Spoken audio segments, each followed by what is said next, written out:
কুরবানির মাংস 3 ভাগ করি আমাদের দিকে, 1 ভাগ নিজের জন্য, 1 ভাগ আত্মীয় স্বজনের জন্য, 1 ভাগ সমাজের জন্য। জি, তো ওই জামাত থেকে মাংসটা আমরা 1 ভাগ, এখান থেকে আবার জামাতের লোকজন ভাগ করে, সেই ভাগ মাংসটা আবার আমিও নিই।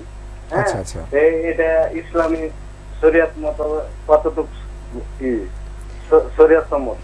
2 নম্বর প্রশ্ন হচ্ছে যে একজন নামাজি দুজনই জন্ম সূত্রে বা পৈতৃক সূত্রে বা উত্তরাধিকার সূত্রে মুসলমান, একজন নামাজ পড়ে, একজন নামাজ পড়ে না, তো দুইজনই অন্যায় করে। হ্যাঁ, না অন্যায় দুইজনই করে, এর মধ্যে নামাজি লোকটা ভালো না বেনামাজি লোকটা ভালো? আচ্ছা, জি, আমাদের সমাজে বিভিন্ন গ্রামে গঞ্জে একটা নিয়ম আছে, কুরবানি দেওয়ার পরে কুরবানিগুলো দেওয়া হয় এক জায়গায়, এটা ভালো, সামাজিকভাবে একটা সামাজিক উৎসবে পরিণত করা হয়। সেখানে কুরবানির গোশতগুলো প্রত্যেকে নিজের কুরবানির গোশত 3 ভাগ করেন, তাহলে প্রত্যেকের কুরবানির গোশত 3 ভাগের 3য় ভাগটা একটা বড় হয়ে যায়, নিজের ভাগ, আত্মীয় স্বজনের ভাগ, সমাজের ভাগ। ওই সমাজের ভাগে আবার গ্রামের সবাইকে দেওয়া হয়, যিনি কুরবানি দিয়েছেন তিনিও পান, আবার যিনি দেননি গরিব তিনিও পান। তো এটাতে কুরবানির কোনো ক্ষতি নেই, কারণ কুরবানির গোশত নিজেও খাওয়া যায়, অন্যকেও দেওয়া যায়। আর 3 ভাগটা এটা মুস্তাহাব, একটু 19-20 হওয়াতে এতে কুরবানির কোনো ত্রুটি হয় না। তবে কিছু গরিবদেরকে দিতে হবে, কিছু নিজেরা খেতে হবে। কুলু মিনহা ওয়া আত'আমুল বাঈসাল ফাকির।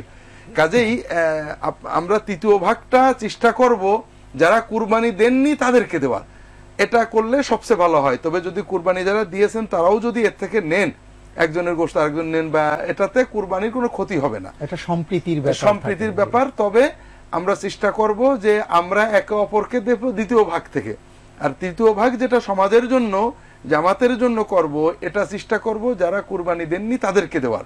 তবে যারা কুরবানি দিয়েছেন তারা নিলে কুরবানির কোনো ক্ষতি হবে না। আচ্ছা, অনেক ধন্যবাদ।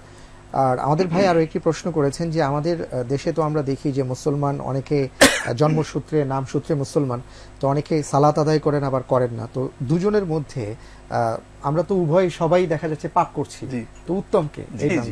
নামাজি বেনামাজি দুইজনে অন্যায় করে, ভালো কে? জি, এটা খুব সহজ একটা বিষয় আছে। একজন মুসলমান, একজন অমুসলমান, ঈমান আছে, ভালো, মুসলমানও ভালো মন্দ করেন, অমুসলমানও ভালো মন্দ করেন। এবার আপনি বলুন তো আপনার কাছে ভালো কে? এবার আমরা আমাদের স্বাভাবিক বিষয়ে আসি।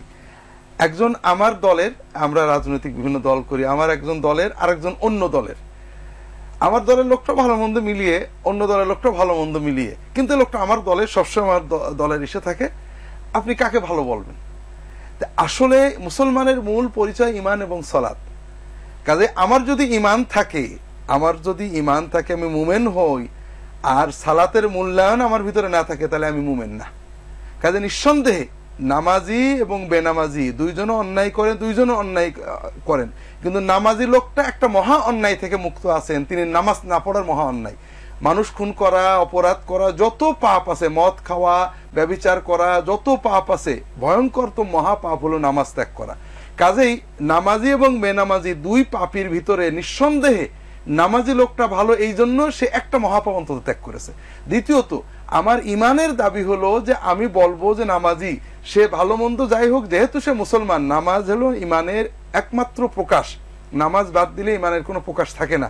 যারা বলেন নামাজ নেই, ইমান ঠিক আছে, তারা বলেন কিয়ামতের দিন আল্লাহ তাআলার কাছে যেখানে নামাজের ইমানের দরকার হবে তখন সমস্যা হবে, কারণ নামাজবিহীন ইমান আমাদের দুনিয়াতে কাজে লাগে না, আর আখেরাতেও কাজে লাগবে না বলে কোরআন হাদিসে আসছে আর কি। এই জন্য নিঃসন্দেহে নামাজি অন্যায়কারী এবং বেনামাজি অন্যায়কারীর ভিতরে নামাজি অন্যায়কারী অপেক্ষাকৃত ভালো, এই জন্য যে তিনি তার ইমানের পরিচয় দিয়েছেন এবং একটা মহা অপরাধ থেকে নিজেকে মুক্ত রেখেছেন।